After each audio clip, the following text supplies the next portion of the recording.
Happy Holi to one and all. అమ్మ ఇంట్లో నుంచి బయలుదేరే ముందే చెప్పింది, తెల్ల బట్టలు వేసుకొని వెళ్తున్నావు, ఎట్లా పోతున్నావు, మళ్ళీ అట్లే రావాలి అని. ఇప్పటివరకు పొద్దు నుంచి ఒక కలర్ కూడా మేనేజ్ చేస్తా ఉన్నాం. అయితే ఫస్ట్ కేతన్ ఈవెంట్స్ హోలీకి వెళ్ళేటప్పుడు అందరికి చెప్తూ నో కలర్స్ అది ఇది అని చెప్పి మేనేజ్ చేశా. అప్పుడే వచ్చాడు సాయిరాం గాడు. అరే మామ అని చెప్పి డైరెక్ట్ వచ్చి కలర్స్ తో హగ్ ఇచ్చిండు. ఈసారి హోలీ మనకు స్పెషల్, ఎందుకంటే మన లైఫ్ లోకి కొత్త పర్సన్ వచ్చారు. అక్కడే మీరు కలర్స్ లో కాలేశారు. ఆ పర్సన్ కాని పర్సన్ కొత్త మొబైల్ అన్నమాట. ఏ మొబైల్ అయింటుందో గెస్ చేయండి. హోలీ ఈవెంట్ వీడియోస్ అన్ని కూడా కొత్త మొబైల్ లోనే తీసా. ఇక్కడ మన ఫాలోవర్స్ ని ఇంకా నేను ఫాలో అయ్యే వాళ్ళని కలిసా. అండ్ ఈ event organised by Tripura events. ఆ ఒక్క మాటతో లేచి రెండు జేబుల్లో చేతులు పెట్టుకుని నడుచుకుంటే వెంకటరమణ కాలనీలోని హోలీ ఫెస్ట్ వచ్చేసా. By up to you media. మీరు ఈసారి హోలీ ఈవెంట్ ని ఎక్కడ ఎలా సెలబ్రేట్ చేసుకున్నారో కామెంట్స్ లో చెప్పండి. ఇక్కడ కూడా మన ఫాలోవర్స్ ని కలిసి లంచ్ చేసి మళ్ళీ ఫోటో నగరం అండ్ హార్విన్ మీడియా వాళ్ళు చేసిన హోలీ ఈవెంట్ కి వెళ్ళా. ఇంకా ఇక్కడ మనకు వచ్చిన ఆ గోడ మీద పిడకలు కొట్టి స్టెప్ వేసి అందరితో జరసేపు మాట్లాడి మళ్ళీ హై ఎనర్జీతో స్టెప్స్.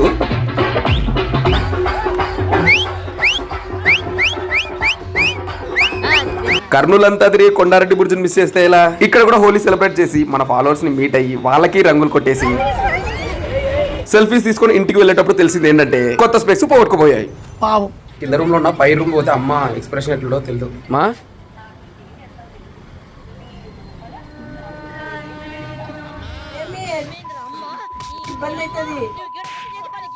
అయిపోయింది నాకు కథం.